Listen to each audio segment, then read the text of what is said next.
జర్నలిస్టులపై పెట్టిన అక్రమ కేసులను ఎత్తేయాలని శనివారం నార్కల్ డీఎస్పీ బుర్రి శ్రీనివాస్కు ప్రింట్ ఎలక్ట్రానిక్ మీడియా జర్నలిస్టులు వినతి పత్రం అందజేశారు. తెలకపల్లి మహాత్మా జ్యోతిరావు పులే బీసీ గురుకుల బాలికల పాఠశాలలో ఈ నెల 12వ తేదీన అస్వస్థతకు గురై తెలకపల్లిలోని దివ్య క్లినిక్ అనే ప్రైవేట్ ఆసుపత్రిలో చికిత్స పొందుతున్న విద్యార్థుల వార్తను ప్రచురించారని ప్రిన్సిపల్ ఆదాన్ రష్మి ఫిర్యాదు మేరకు తెలకపల్లి పోలీసులు పెట్టిన అక్రమ కేసును ఎత్తివేయాలని వారు కోరారు. జర్నలిస్టులు వార్తలు ప్రసారం చేసిన ఖండన ఇవ్వకుండా పోలీసులకు ఫిర్యాదు చేసి కేసులు నమోదు చేయించడాన్ని జర్నలిస్టులు తీవ్రంగా ఖండించారు. ఏ వార్తకు ఎవరు బాధ్యులు అనే విషయం కూడా తెలుసుకోకుండా జర్నలిస్టుల ఛానల్ సీఓల పేరు మీద ఫిర్యాదులు చేయడం సమంజసం కాదని వారు అన్నారు. తెలకపల్లి ప్రిన్సిపల్ పెట్టిన అక్రమ కేసు విషయంలో డీఎస్పీతో చర్చించారు.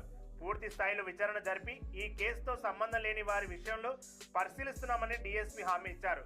అనంతరం జర్నలిస్టులపై అక్రమ కేసులు వినతి పత్రం అందజేశారు. ఆర్డీఓ కార్యాలయం నుంచి ప్రింట్ ఎలక్ట్రానిక్ మీడియా మరియు ఫోటో వీడియో జర్నలిస్టులు నల్ల బ్యాడ్జీలు ధరించి పోలీస్ స్టేషన్ వరకు ర్యాలీగా తరలివచ్చారు. ఈ కార్యక్రమంలో ప్రింట్ ఎలక్ట్రానిక్ మీడియా జర్నలిస్టులు అబ్దుల్ ఖాన్, జెమ్ని సురేష్, చంద్రశేఖర్ రావు, రాజేష్ గౌడ్, ఖానాపురం ప్రదీప్, హౌదాకర్, ఉమాశంకర్, హమదుల్లా ఖాన్, రామలక్ష్మణ్, ప్రదీప్ కుమార్, వంగ శ్రీనివాస్ గౌడ్ తోటి జర్నలిస్టుల మిత్రులు పాల్గొనడం జరిగింది.